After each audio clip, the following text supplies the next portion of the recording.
Hi, I'm welcome back to the third in our series. The reason I have my hands crossed is not because, as one comedian once asked me, because I'm afraid of nipple thieves, but because it's winter and it's a particularly cold and chilly morning on which this is being recorded, so please forgive me. Just to do a quick recap. On the first week, we looked at the Bible as a theological document, a revelation of how God works in the life of the people of Israel. And then last week, we looked at the burning bush and the Exodus, the journey in the wilderness, and the covenant. This week, I want to look a little bit more at covenant and mention the three books that relate to the wilderness period outside of the book of Exodus. And then I want to move us into the conquest of Canaan and the period of the Joshua and the Judges. Covenant is at the very heart of Israel's self-understanding.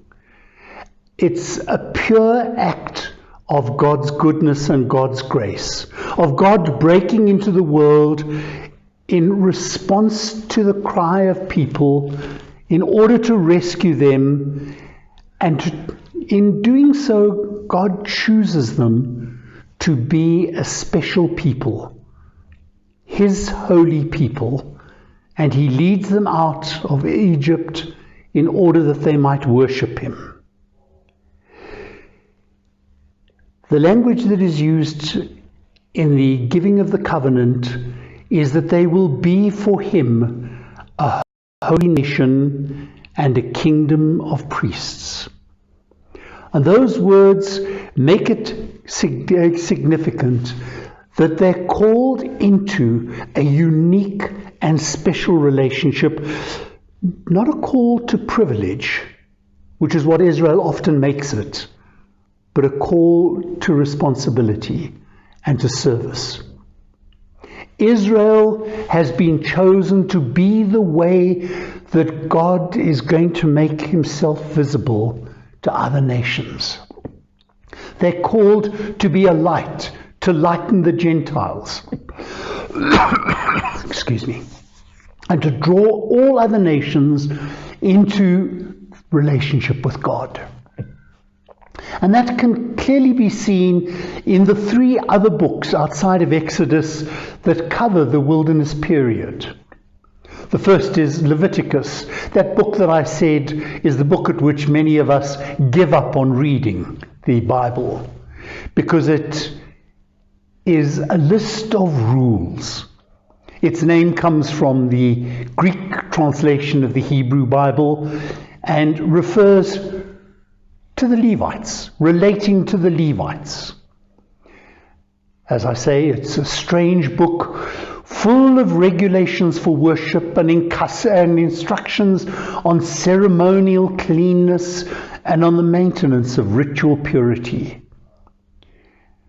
Its Jewish name is Wayikra, and he said, God's instructions. They are not ours, but God speaking to us about what it means to be a kingdom of priests, a holy people. And at the heart of it is the sense, be holy, because I am holy. In fact, a major portion of the book of Leviticus is called the Holiness Code. One of the strange things, at first sight at any rate, that strike us if you read through it, is that disfigured people, people with handicaps, people who are maimed or have skin diseases and that, are all excluded from worship. They may not enter the sanctuaries of God. And while it seems harsh, there is a logic to it. And the logic is simply this. If you are not perfect, if you are not unblemished, you cannot be in the presence of God, because blemish is the antithesis of holiness. Now, I mention this because you see, it's not just simply the external unblemishedness that is important, as in the case of offering a sacrificial lamb, but also the internal unblemishedness. Be holy, even as I am holy. Or to quote Jesus himself, be perfect, even as your heavenly Father is perfect. Numbers follows the book of Leviticus. In Hebrew it means Bamidbar, which just means in the wilderness. And that's probably a much better name than Numbers, which is given from two censuses that are taken, one in the beginning and one right at the end of the book. Military censuses. The first at Sinai itself, the second just as they cross into the promised land. But the image of the reason for the censuses is that Israel leaves Sinai as an army for God, following their God and being led by God to be God's holy people, establishing God's kingdom on earth. Deuteronomy is a strange book. It follows Numbers. But even though it is attributed to Moses, the evidence is that it was written many hundreds of years later, shortly before the exile, in fact. It is the final book of the Pentateuch and the fifth of the 5 books that make up what the Jews call the law, Torah. It, as it stands, is a record of Moses' speech to the people before they cross into the promised land. As I've said, it was written many, many years after the event, at a time when the prophets were challenging the moral laxity of Israel. But it was written to bring them back to the fundamentals of faith. And it records a memory of Moses speaking to the people, and it seeks to represent and represent the law for the people of Israel now settled in a kingdom in a way that is faithful to the original covenant. Before moving on to the second section of today's talk, I want to pause and put those 3 questions that I suggested that we need to ask about any passages of the Bible. What does it say about God? What does it say about ourselves? And what does it say about our dealings with other people? Well, I think what it says to us about our God is that our God is a God who hears the cry of the needy and is ready to save and redeem. And he continues in that relationship that he creates, despite our rebelliousness and despite the fact that we continually break the covenant.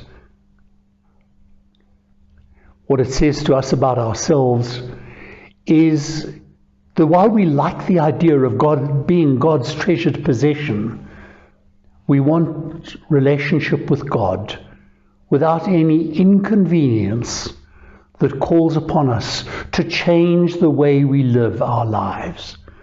We want faith without costly discipleship. And Dietrich Bonhoeffer, in his book, The Cost of Discipleship, talks about the blasphemy of cheap grace. Grace that is given and received without any cost to ourselves. What does it say about our relationship with others? Well, the commandments and the books of Leviticus and Numbers and Deuteronomy make it abundantly clear that as the 10 Commandments spelled out, relationship with God always carries with it a concomitant commitment to others. You can't serve God without serving others. You cannot be in relationship with God without being in relationship with others. Our faith in God calls us to behave in certain ways, both towards God and towards others.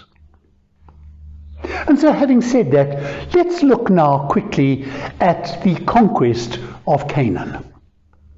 The book of Joshua is the key book in that section and takes us very quickly and clearly through the period of the conquest. Chapters 1 to 12 of the book of Joshua show a united Israel under Joshua crushing opposition in 3 swift military campaigns over a period of about 5 years. They conquer the central, then the southern, and then the northern sections of Canaan. Cities are razed to the ground, the Canaanites are wiped out, and everything is swept away before this mighty army of God. Chapters 13 to 22 show the subsequent division of the land among the tribes, because you see the promised land does not belong to Israel. Like all creation, it belongs to God. And God, out of his love and grace and generosity, gives it as gift. Undeserved, unmerited, pure gift. He gives it to the tribes of Israel to be held by those tribes in perpetuity. Then, at the end of that, having come to the end of his life, Joshua finally reminds the people of the covenant to which they have been called. There is a dramatic renewal of the covenant, an urging of the new leaders to continued faithfulness. And then, now that they are in the promised land, Joshua dies and is buried. End of the book of Joshua. In truth, the story is not quite as clear or quite as simple as that. Despite what the book says, at various places in the book of Joshua, you can look at parts of chapters 15 and 16 and 17 and look at the first chapter of the book of Judges. There are fragments of much earlier accounts that suggest that the invasion and the conquest was neither as rapid nor as simple as the later editors and commentators believed, and that in many places, in truth, they were unable to expel the Canaanites from the land. Joshua 13:1 tells us that there is still much land to be possessed. And the truth is that some of it was still uncaptured right until the time of David. The first question after the death of Joshua was, who will be the first to go up and fight for us against the Canaanites? That's the opening sentence in the book of Judges. And so the reality seems to be that it was a combination of both rapid and gradual conquest. Some of the land, especially the hill country, seems to have been taken quickly by violent invasion. But much seems to have been a slow war of attrition, ongoing tribal skirmishes, and even just simply assimilation. Because most of the early successes were in the hill country, by virtue of its nature, most of the communities of tribal groupings were little more than clans. And if you look in Genesis and Numbers and Judges, you'll find that there are different lists of the names of the tribes. The tribes are united by a covenant, by a shared notion of being God's people with expectations of good things to come because of the divine promises, because they are a covenant people. And it's that covenant that, in a sense, forms them, if you want, into what is a loose coalition of tribes. Scholars have given it a very fancy term, amphictyony, which justly means a loose association. They were bound by a common faith and by an act of renewing their allegiance to God and to each other at some central shrine, probably where the ark was kept. Gilgal in the early stages, later Shiloh, and as we saw in Joshua, at the time of the renewing of the covenant. But before moving on to the time of Judges, I want to comment very quickly on one really disturbing aspect of the conquest. Something that modern people find deeply offensive and, truth be told, abhorrent. It is the cherem, God's holy war command to utterly destroy everything and everyone in the cities conquered. Most modern commentators find the idea that God could desire and command the destruction of tens of thousands of men, women, children, and animals deeply offensive and hugely problematic. Is that the kind of God we serve? So then, what are we to make of it? Well, I think in order to understand it, we need to start by recognizing that the concept of cherem does not have its origins in the commands of God. It pre-existed the formation of Israel and was the common military practice of the ancient Middle Eastern world, and perhaps much of the wider world at that time. Victory meant enslavement and killing of everything and the possession of everyone. Cherem was the utter destruction in thanksgiving to God for the victory that God was seen to have given them. Israel, like the nations around them, takes over the practice and concept of cherem, and it becomes a norm in their lives just as it was in the ancient Middle Eastern world. What Israel did was to attribute to cherem a theological explanation that related to our understanding of it being called by God.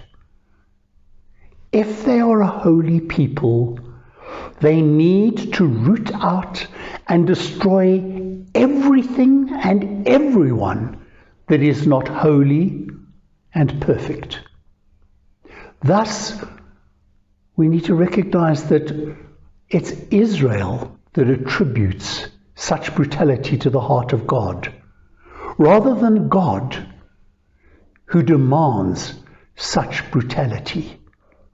And we find even in the book of Judges, and certainly later in the prophets, a very clear understanding that God knew the people of Canaan, that God knew the other nations, and they too were precious in his sight. The period of the conquest marked a huge transition from the nomadic to the agricultural lifestyle. And so it was for Israel an unsettling time of change, adaptation, and consolidation. And for Israel, that change was modeled by their settled neighbors. And that brought blessings as well as problems. The Canaanites showed them how to live in cities and how to work the fields, etc. But it brought with it the problem of syncretism. The Canaanites worshipped a fertility god, Baal. And that crept into Israelite religion as they prayed to Baal to bless the crops and to bring fertility to the land. And so the book of Judges opens with the Israelites in the land which God has promised to them, but living in reality amongst the Canaanites and seduced by them into worshipping false gods. And that beginning takes us into a recurring pattern that occurs throughout the book of Judges. Israel chases after the false gods and does evil in the eyes of the Lord. Because of that, the people are given into the hands of their enemies. God lets them live without him. If you don't want me to help, help yourself. And they fall into the hands of their enemies, are defeated, and cry out to God for help. And then God raises up for them a leader, a judge. The Spirit of the Lord falls upon the judge, and the leader defeats the enemy, and peace is regained. The statement then follows that Israel had peace for X number of years. As I say, it's a recurring theme. The book of Judges records 12 judges, not each following the other in quick chronological order. They were judges not so much as arbiters of issues in the normal sense of the word, but although they probably were that, but they exercised their role as leaders, military leaders, raised up by God in times of trouble to bring them back to freedom.